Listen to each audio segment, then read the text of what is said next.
दिल्ली का बाटला हाउस क्या अब उजड़ने वाला है? न डीडीए चुप है, न यूपी सरकार। दीवारों पर लाल निशान लग चुके हैं और नोटिस में साफ लिखा है 15 दिन में खाली करो वरना बुलडोजर चलेगा। पर सवाल ये है कि दिल्ली के बीचों बीच यूपी का बुलडोजर क्यों? एक साथ दो सरकारी विभाग, यूपी सिंचाई विभाग और दिल्ली डीडीए, एक ही इलाके पर इतने सालों बाद एक्शन में क्यों आए? क्या ये सिर्फ अवैध कब्जा हटाने की कार्रवाई है या फिर इसके पीछे कुछ और ही कहानी दबी हुई है?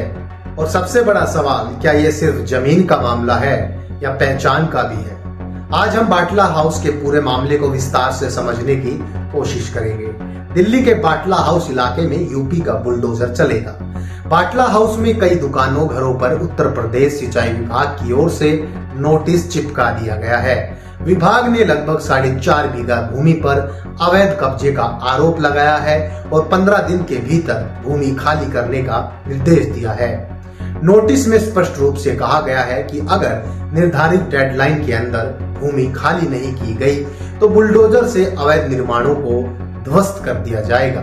स्थानीय निवासियों का कहना है कि वो कई साल से यहाँ रह रहे हैं, बिजली पानी का बिल भर रहे हैं, ऐसे में यह इलाका अवैध कैसे हो गया?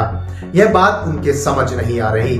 उत्तर प्रदेश सिंचाई विभाग का कहना है कि खसरा नंबर 277 में खीजर बाबा कॉलोनी, मुरारी रोड और सेलिंग क्लब रोड के नाम से दर्ज है और यहाँ सिंचाई विभाग की जमीन पर लगभग 80 मकान और दुकानें बनी हुई है। इन सभी पर नोटिस चिपका दिए गए हैं और लाल निशान लगा दिए गए हैं। दूसरी ओर दिल्ली विकास प्राधिकरण यानी डीडीए ने भी मुरारी रोड स्थित खसरा नंबर 279 पर बने मकानों, दुकानों पर नोटिस चिपकाते हुए 10 जून तक मकान खाली करने का अल्टीमेटम दिया है।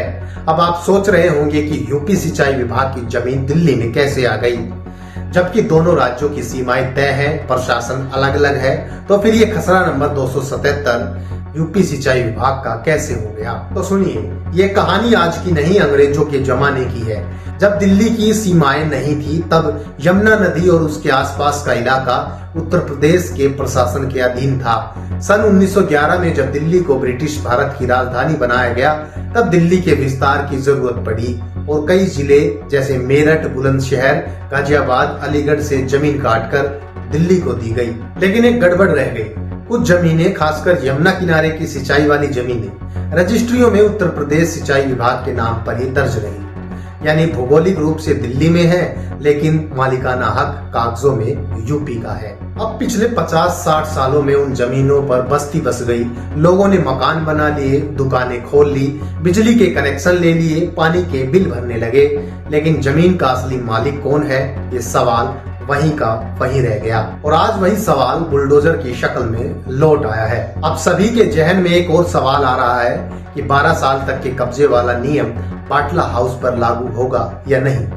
दरअसल 2019 में सुप्रीम कोर्ट ने फैसला सुनाया था कि अगर वास्तविक या वैध मालिक ने अपनी अचल संपत्ति को दूसरे के कब्जे से वापस लेने के लिए समय सीमा के अंदर कोई कदम नहीं उठाया तो उस पर मालिकाना हक खत्म हो जाएगा।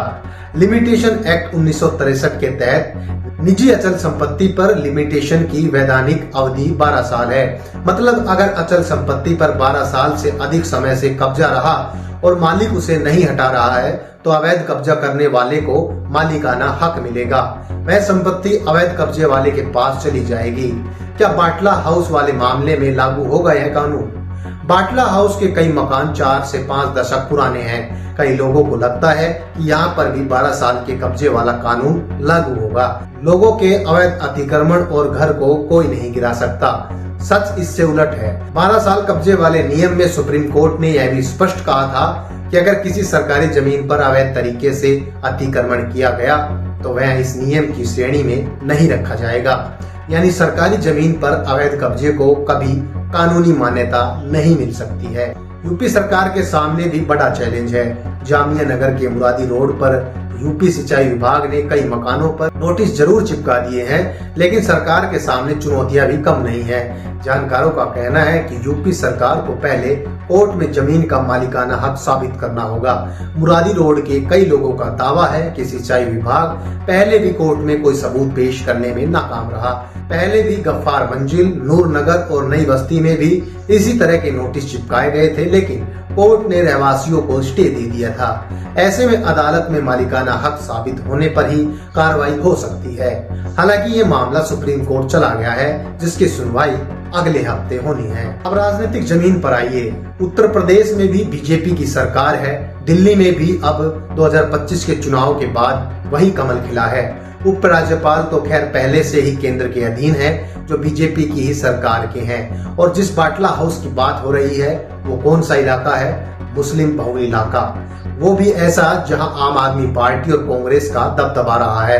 अब सवाल ये उठता है कि क्या ये सिर्फ अवैध कब्जा हटाने की प्रशासनिक कार्रवाई है या इसमें एक राजनीतिक संदेश छुपा हुआ है? क्योंकि एक ही इलाके में अचानक दो अलग अलग विभाग, यूपी सिंचाई विभाग और दिल्ली डीडीए, खसरा नंबरों के साथ नोटिस चिपकाते हैं, और वो भी ईद से ठीक पहले। क्या यह सिर्फ संयोग है या फिर सत्ता की संयोजना?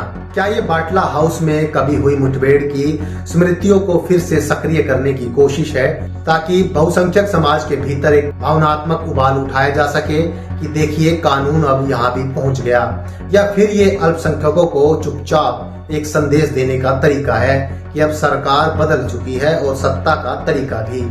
इन सवालों के जवाब सीधे नहीं मिलते, लेकिन जो लोग राजनीतिक नक्शे की लकीरें पढ़ना जानते हैं, उन्हें इस कार्रवाई का टाइमिंग, टारगेट और टोन, तीनों में राजनीति की रेखाएं साफ दिख रही हैं।